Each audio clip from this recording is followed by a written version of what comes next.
আমার বিয়ার 20 লাখ টাকার সোনা কেনার লাগি গেলাম গিয়া শিলচর। এরকম যে বাবরা এটা কিন্তু একদমই ঠিক না। তো চলো বন্ধুগণ ভিডিওটা শুরু করি। বন্ধুগণ কীরকম আছো তোমরা? আশা করি সবাই ভালো আছো, আমিও ভালো আছি। তোমরা তো সবাই জানো সামনে আমার বিয়া, আর এখনকার বাজারে সোনার দাম এতটা পরিমাণে হাই যে সবের পক্ষে সোনা কেনা সম্ভবই না। কিন্তু সব মেয়ের বা ছেলের চাহিদা থাকে বিয়ার মধ্যে একটু বেশি বেশি করিয়া সোনা পড়া। আর আমরা এই সোনার চাহিদা মিটাইবার একমাত্র ভরসা হইল ওয়াও কালেকশন। আমি যেই শুনছি ওয়াও কালেকশনের কথা আমিও কিন্তু আই গেছি, কারণ বিয়া বলিয়া কথা আমি কোনো ধরনের রিস্ক লইতে চাই না। আর যেখানে হুবহু সোনার মতন জিনিস পাই না আমি অন্য জায়গায় খেনেই বা যাইতাম। তো যাই হোক, এখানে আওয়ার পরে এই জিনিসগুলো দেখিয়া সত্যি আমি তো একদম চোখ ফিরাইতে পারলাম না। কারণ এটা সোনা না গোল্ড প্লেট তোমরা ধরতেই পারতে না, দূর থেকে কি তার সামনের থেকেও ধরতে পারতে না। তো যাই হোক, আমি তারারে কইছি প্রথমেই আমার নেকলেসগুলো দেখাও।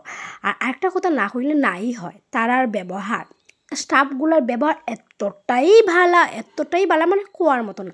অনেক দোকানে যাওয়ার পরে এক দুইটা দেখানোর পরেই তারার মুখ বা মুড দুটোটাই চেঞ্জ হয়ে যায়। তারা কিন্তু প্রথম যেটা একটা স্মাইল থাকে, এই স্মাইলের সঙ্গেই দেখায়, সঙ্গে তারাও কইব দিদি তোমার এটা সুন্দর লাগে দেখতে পারো, এরকম কিছুই না।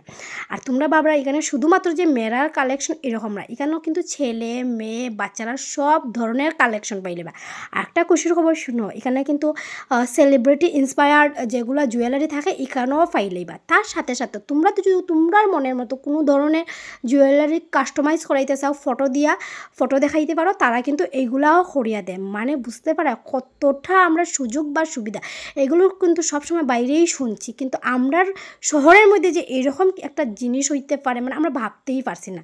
তো যাই হোক, দিদি তারা কিন্তু দুইটা আউটলেট, আজকে আমি আইছি পাবলিক স্কুল যেটা রোড আছে এখানের মধ্যে আইছি, তারা কিন্তু এনএন দত্ত রোড আর একটা শোরুম আছে।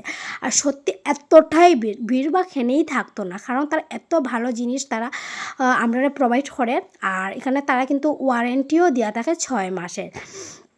তো এখানের পরে আমি বিয়ার মধ্যে যা রাখবো একটার পরে একটা জিনিসগুলো দেখলাম, সত্যি মানে দিদিরা থ্যাংক ইউ না হইলে হইতো না। হয়তো সোনার আমি সব কিছু জিনিস লইতেই পারলাম না, কিন্তু আজকে এই জিনিসগুলো তাকায় দিদির কারণে এই আশাগুলো আমার মিটছে। একটা মেয়ে বা ছেলের যাবতীয় যেগুলো জুয়েলারি থাকে সব কিছু পাইলেই বা। আর রেটটা কিন্তু আমার ভীষণ রিজনেবল রাখছে, ঠিক আছে। আর যে কোনো অসুবিধা হইলে তার কাছে কিন্তু কইতেও পারবা, তার খুব সুন্দরভাবে রেসপন্স করে, এটা আমার ভীষণ ভালো লাগছে। এখন দেখো আমি কমর বিছা দেখলাম। হ্যাঁ, আমার সঙ্গে আমার 2 বোন আইছে, একটা হইলো আমার বোন, একটা হইলো আমার মশাতো বোন। দুজনে সবাই আই আমার সিলেক্ট করিয়ে দেয় কোনটার পরে কোনটা লইতাম।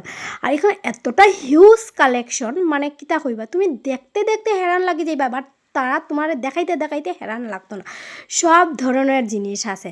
তো যাই হোক, থ্যাংক ইউ সো মাচ দিদি, এত সুন্দর একটা আউটলেট খোলা লেগিয়া। আমি চাইমু যে আমরা শ্রীভূমির মধ্যে যদি এরকম একটা আউটলেট খোলো, শিলচর আমরা লাগে একটু দূর পরে, বেশি একটা দূর না, তাও একটু দূর পর যদি আমরা শ্রীভূমির মধ্যে খুলো আমি ভীষণ খুশি হইব। আমি তো চাইমু যে আমরা শ্রীভূমিবাসীর লাগে এটা ভীষণ ভালো জিনিস হইব। তো যাই হোক, আমি এখানে কিন্তু অনেকগুলা জিনিস সিলেক্ট করে দিছি। আর তোমরা এই ভিডিওটা কীরকম লাগলো জানাই। Bye bye.